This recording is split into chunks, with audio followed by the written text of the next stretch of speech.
hapon mga ka-drill master. Ako po si Drill Master Shai, ang inyong lingkod. Nandito tayo ngayon sa 2nd Division Training School, ang dati kong unit. So bumisita ako dito at nandito ang Candidate Soldier Course Class 764. Ang kanilang class name is Class Kasaligan. So sa ngayon is katatapos lang ng kanilang marksmanship. So tatanungin natin sila kung ano ba sila ngayon kung hindi sila sundan.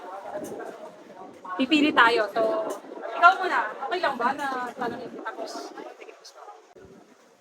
Siguro po ma'am, kung hindi po ako nag-isundalo ngayon, yung trabaho ko po is barbero. Kasi yung dati nang hindi pa ako nag-sundalo, yung trabaho ko is isang barbero po ma'am. Salamat. Sige po ma'am, thank you. Okay, hanap pa tayo ng iba. Ikaw, ano ka ngayon kung hindi ka sundalo? Siguro ma'am, kung di ako ngayon sundalo ma'am, isa pa rin akong mechanic ngayon ma'am. Mekaniko, as in, sa mga Always sa motor ko ma'am. snapping. Okay, hanap pa tayo dito. Ikaw, ano ka ngayon kung hindi ka sundalo? Siguro po ma'am, magtitik po ako ng work sa criminology ma'am.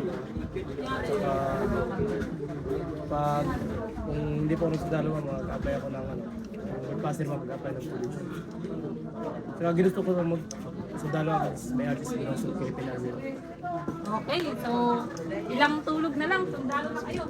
Ikaw, kung hindi ka sundalo, ano ka ngayon? Siguro kung di ako nag-apply ng sundalo, isa akong tambay sa akin. Ay, wala talaga as in. So, ang pagiging sundalo talaga is a noble profession. Hindi ka nagkamali ng pinili mo. Ay, ikaw, ano ka ngayon kung hindi ka sundalo? Mga nag-aaral man ng ano. Hindi mo pa natapos yung college mo. Then, ano yung, after ng college, ano ka?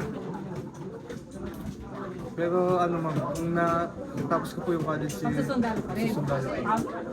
Hindi ka sundalo ngayon, ano ka? Siguro ma'am, ngayon ma'am, pinapatuloy ko pa rin yung So, dati ka nang nagbo-box. Saan, ano?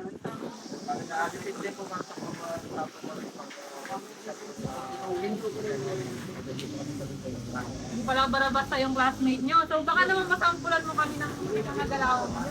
Sample.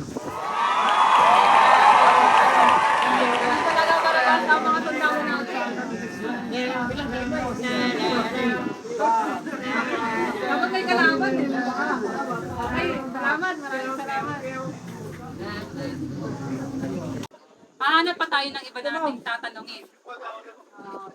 Ikaw, kung hindi ka sundalo ngayon, ano ka? Bali po ma'am, kung hindi ako naging sundalo ngayon, ipagpapatuloy ko na lang po yung sa politika ma'am. Dati po kasi SK Kagawad ma'am. Tuloy-tuloy ko lang po yun. Saka isa akong tour guide ma'am. Ako yung baita na Rizal. Baka pwede ka mag-sample. Sa pag-tour guide ma'am. Baka pwede ka naman mag-sample sa amin. Ako ma'am, pwede ko kayong ipasyal na welcome po kayo sa Taga-tanay ka lang. Ako. Okay. Salamat na pala sa time nyo. So, tuloy nyo lang, konting tiis na lang. Yung pagiging sundalo, yan yung maipagmamalaki natin na isang marangal na profesyon. So, hindi kayo magsisisi.